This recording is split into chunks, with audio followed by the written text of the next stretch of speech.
Olá, pessoal! Hoje eu vou estar falando um pouquinho sobre as alterações produzidas pela Lei do Pacote Anticrime, a Lei 13.964 de 2019. Além das alterações que a gente já viu em sala de aula, no caso, o juiz das garantias, o artigo 3º A, B, C, D, E, né? Todos aqueles artigos lá. Tem dois artigos muito importantes.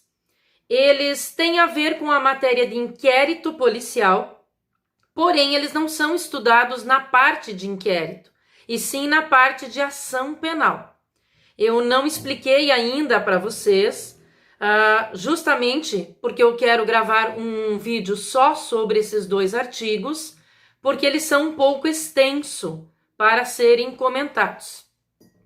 Eu tô pifando a voz, pessoal. Agora que começaram as aulas para valer pelo Google Meet e que é toda noite, eu já tô pifando, porque fiquei muito tempo sem falar, né? Mas vai dar para ouvir. São os artigos 28 e 28A. O 28 ele já existia, vocês têm ali no Vademecum de vocês, porém ele foi totalmente alterado. A leitura agora não tem nada a ver com o que era. E o artigo 28A, ele é novo e é extenso, muito extenso. Eu encaminhei para vocês ainda no início do semestre toda a lei do pacote anticrime e as principais alterações no Código Penal e no CPP. Então, eu gostaria que vocês pegassem o CPP de vocês e a nova lei para acompanhar com o que eu vou explicar agora. Porque não tem como ficar lendo tudo, que o artigo é muito extenso.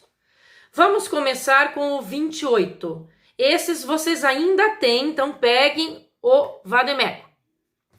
O 28, ele era muito cobrado em questões de OAB e de concurso público, e, portanto, nas minhas provas. Ele era muito mais cobrado do que realmente ele é aplicado na prática, no dia a dia. Ele continua sendo aplicado como vocês têm ali no Vademecum.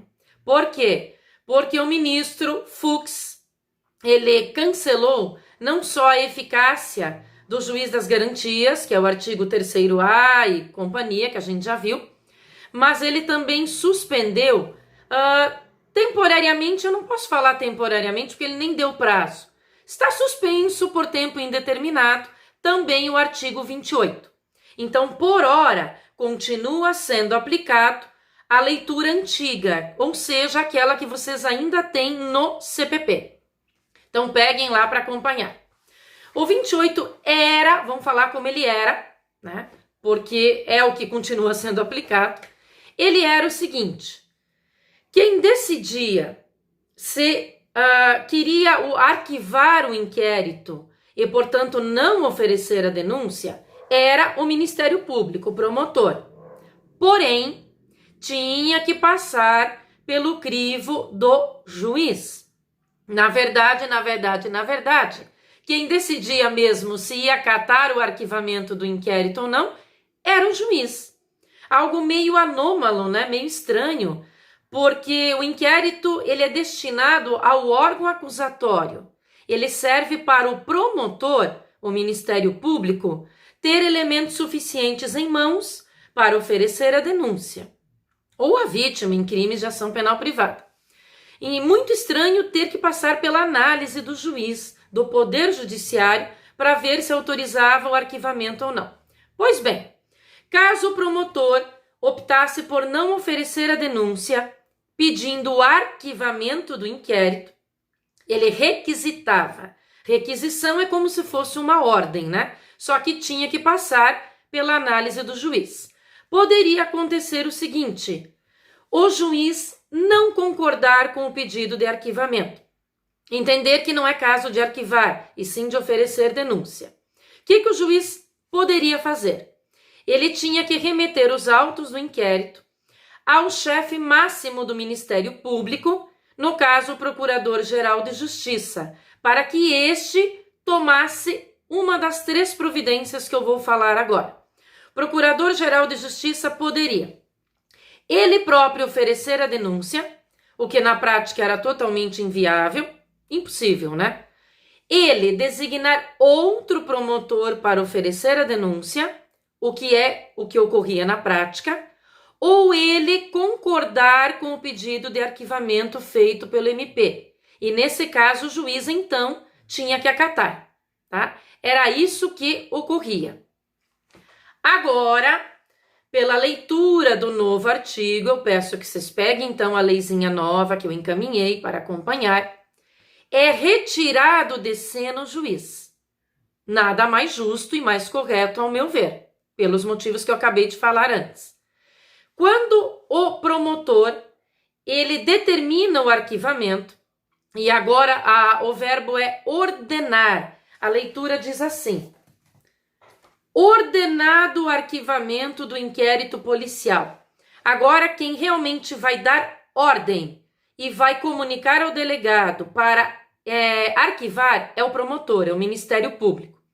Ordenado o arquivamento do inquérito policial ou de quaisquer elementos informativos da mesma natureza, o órgão do Ministério Público comunicará à vítima, ao investigado e à autoridade policial e encaminhará os autos para a instância de revisão ministerial para fins de homologação. Agora, o promotor, quando ele ordena, o Ministério Público, pode ser o procurador também, né, da República, mas geralmente é o promotor de justiça, por isso que eu me refiro ao nome promotor, mas é um membro integrante do MP. O promotor, quando ele ordenar o arquivamento do inquérito, ele é obrigado, é ele que vai fazer isso e não mais o juiz, ele vai encaminhar os autos do inquérito para a instância máxima ministerial, que continua sendo o Procurador-Geral de Justiça. Para quê? Para homologar o arquivamento, única e exclusivamente. O Procurador de Justiça é obrigado a homologar? Não. Ele pode homologar, e nesse caso será feito o arquivamento, ou ele pode não concordar, e aí provavelmente ele vai designar um outro promotor para oferecer denúncia. Mas retira-se de cena o juiz, tá? Não é mais necessário obter o crivo, a análise do juiz. Outra coisa que é interessante que nós não tínhamos, uma participação da vítima. Após o Ministério Público ordenar o arquivamento do inquérito, remetendo os autos para a instância ministerial para homologar, ele terá que comunicar à vítima, ao criminoso, o investigado, e, claro, ao delegado, que é o delegado que promove o arquivamento. E jamais delegado arquiva autos de inquérito de ofício, lembram? Ele precisa do pedido, no caso da requisição, né, da ordem dada pelo Ministério Público. A vítima, ela pode não concordar com a atitude do promotor, achar que não é caso de arquivar o inquérito, que ele deva oferecer denúncia e ter processo. Nesse caso, a vítima, ela poderá recorrer, ela poderá entrar com recurso, ela tem o prazo de 30 dias a contar da data em que ela é comunicada, e esse recurso é feito para o Procurador-Geral de Justiça, para a instância máxima do Ministério Público.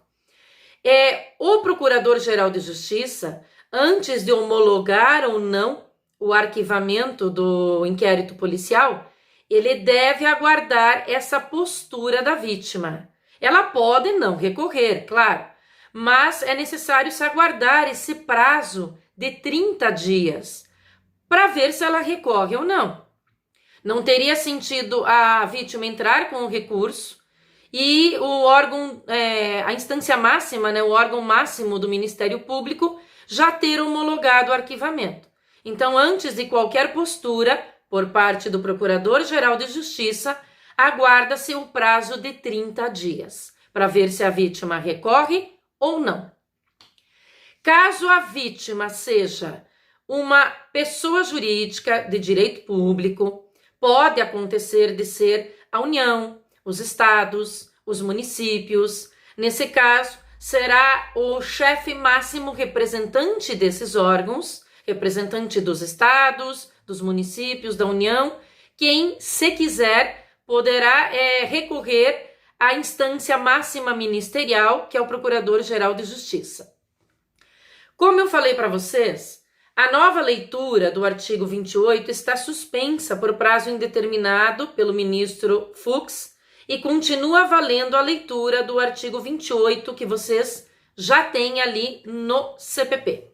Tá ok? Seria isso então, pessoal. Retirar de cena o juiz, não precisa mais da análise dele para ver se ele aceita ou não arquivar o inquérito policial. Quem determina o arquivamento é o MP. E agora não é mais o juiz, e sim o próprio MP, que encaminha os autos do inquérito para revisão ou homologação à instância máxima ministerial, que é o Procurador-Geral de Justiça. E entra em cena a participação da vítima, que nós não tínhamos. Ela poderá não concordar com o arquivamento do inquérito e recorrer também à instância máxima ministerial. Vou fazer um outro vídeo para explicar o artigo 28A, que é super extenso. Até lá!